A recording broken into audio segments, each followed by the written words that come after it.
Robert Francis Kennedy Jr., RFK. I've been getting a ton of comments and questions. Jared, how come you haven't talked about him?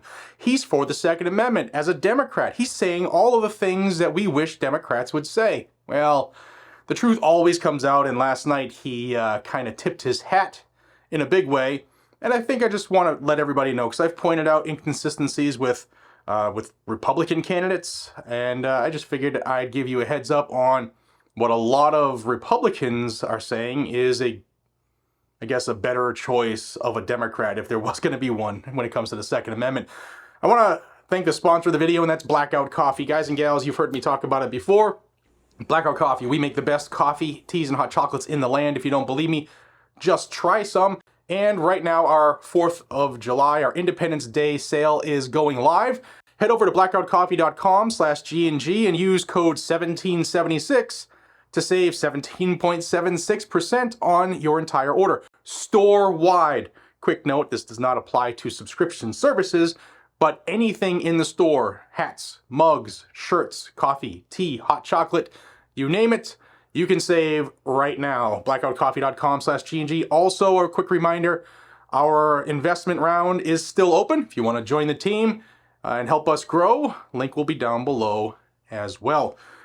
All right, this is not going to be a long drawn-out video because I'm just going to point to two things that he said, two different occasions, and a lot has to do on where, politicians in general, what they say depends on who they're talking to, where they are.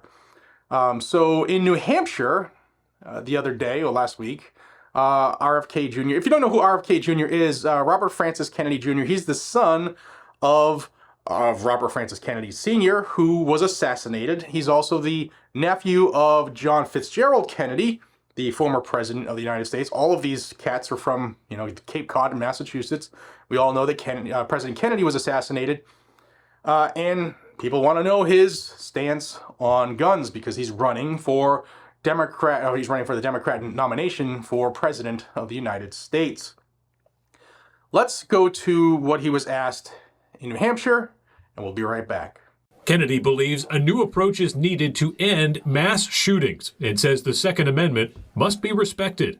What will you do to confine semi-automatic weapons to use only by military and law enforcement? I am not going to take people's guns away, and I believe in gun control myself. So you heard him say in his own words that he is not going to take guns away from anybody, right? And he said this throughout his campaign thus far. He always says the Second Amendment should be respected, and he's not going to take away guns from anybody.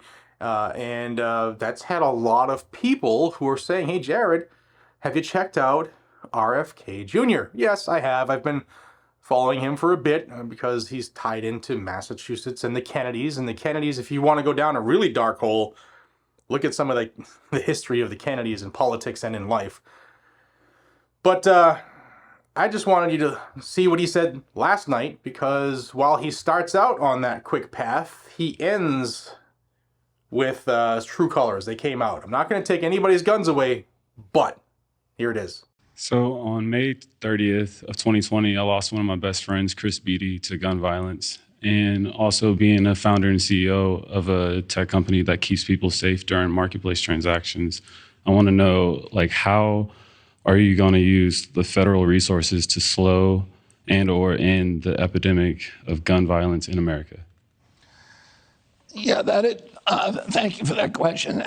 For me, it's a very tough question. And I lost my father to gun violence. I lost my uncle to gun violence, and and many friends. And so I'm aware and sensitive to the injury that can cause to generational injury that occurs from guns. We have a gun problem in this country. We have a Supreme Court now that has given a very expansive view of the Second Amendment. And I believe in the Constitution, including the Second Amendment. And practically, I do not believe that there is within that Second Amendment that there's anything that we can meaningfully do to reduce the trade and the ownership of guns. And I'm not going to take people's guns away. And because telling the people that I'm going to take their guns away is not practical. It's not. Anybody who tells you that they're going to be able to reduce gun violence through gun control, I'm going to take their guns away, is not practical. It's not. Anybody who tells you that they're going to be able to reduce gun violence through gun control at this point, I don't think is being realistic. And I think we have to figure out other ways to do that. I think we have to figure out other ways to reduce that violence. And we need to, and ultimately my hope is that we can bring Americans together, get them to trust each other, get them to trust their government again, and then we can work out, every American, whether they're Republican gun carrier or a Democrat who is, who believes that nobody should own guns, we all want the same thing, which is we want to keep our children safe and we want to keep our neighborhoods safe. And there are, I think we have to look at what the alternatives are for doing that. And some of the things I've talked about are that we need to look at some of the other causes of the violence. One is the division among Americans and the hatred. We need to reduce that.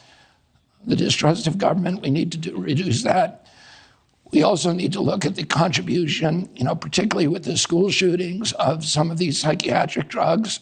I'm not saying they're causing it, but I'm saying there is evidence they are, and that evidence. What's that evidence? Well, part of the evidence includes the fact that for SSRIs, almost all of them have on their manufacturer's inserts among the listed side effects are homicidal and suicidal behavior. That doesn't mean antidepressants caused any of these people to commit mass shootings in school. It doesn't. Of course it doesn't. Okay. But we ought to be looking at it, shouldn't we? Shouldn't we be looking at video games and cell phones and some of the social, social media stuff? We should be looking at all these things, including the SSRIs. And by the way, there are studies out there that indicate a higher percentage of the people who committed these school violence were on SSRIs. Yeah, well, there are also like tens and tens of millions of Americans on antidepressants who don't commit mass shootings. Well, of course, and there are people who smoke cigarettes and don't get cancer. So, but shouldn't we be looking? Shouldn't we be looking at those things? I mean, it's clear. Something happened in this country. Something happened that we can't really explain and that we need to explain. And NIH really ought to be explaining it to us, but it doesn't do these studies. It will not do the studies where there may be a big shot as the culprit. Why, when I was a kid, many of the schools that my friends attended had gun clubs in them. And the kids brought their rifles to school every day. And nobody was shooting children. No, and in all of human history, in all of the nations in the world, there's never been a time when people randomly went into a group of children and started shooting them. Why did this suddenly start? Why is it not happening in Switzerland, which has, a comparable number of guns per capita that we have? No, we have far more guns Well, we have per far capita. more, but they have a lot of guns, and their last school shooting was 21 years ago. We're having them every 21 hours. We have a few more questions we want to get to, but very quickly, in 10 Do seconds. you believe that we shouldn't even look at that issue? I want to ask you about the fact that you're running for the Democratic nomination and 77% of Democrats support an assault weapons ban. Do you not support an assault weapons ban? If we can get a consensus on it, if Republicans and Democrats agreed to it and it passed Congress, I would sign it. Okay. Now you have examples of both talking out of both sides of his mouth. What say you? If you are a single issue voter, if you're a Second Amendment voter on the Democrat side, what say you? I'm for the Second Amendment, but is what RFK Jr. just said to you. I also want to point out a little bone of contention that I have. His uncle and his dad were assassinated. They weren't victims of gun violence. They were victims of criminals. Maybe the government, but criminals, not gun violence. They were assassinated. Get that shit straight, because facts matter. And a lot of the people he's talking to right now They don't even know that happened because we don't teach American history anymore. So, yeah, off my soapbox. Let me know what you think about RFK Jr. down below. And if you want more information on the Second Amendment every day, whether it's good, bad, ugly, or indifferent, whether it's legislation or litigation or anything in between, then subscribe to Guns and Gadgets. I'll bring it to you on the regular. I'll see you all in the next one. Take care.